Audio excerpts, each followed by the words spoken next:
Federal Judge Amy Berman Jackson, overseeing the United States Securities and Exchange Commission case against Binance, Binance.us, and former CEO Changpeng Zhao, has ordered a court review of whether digital assets are securities.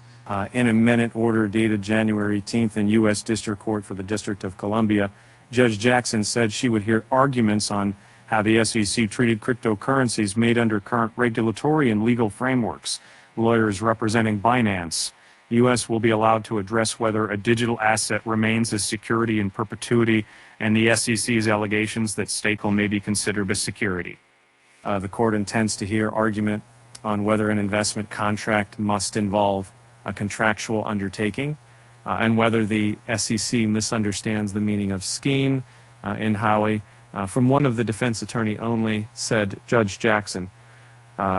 Similarly, although memoranda address the major questions doctrine and both raise background questions about whether litigation is the appropriate way for SEC to proceed to oversee the crypto industry at all, one attorney should be assigned to argue that issue for the defense.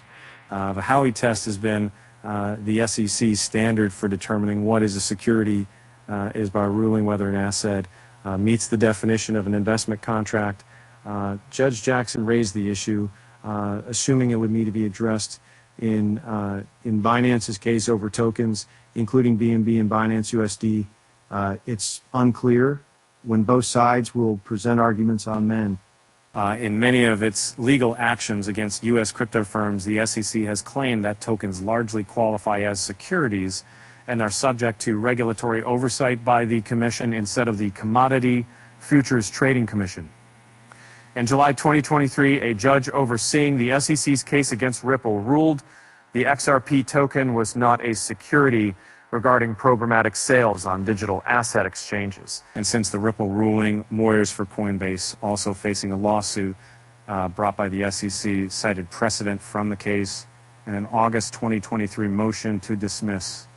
In the other cases, the SEC has pushed back, arguing in its lawsuit against Terraform Labs and Do Kwon that whether certain tokens were securities was a legal question for the court, not a factual question for the jury.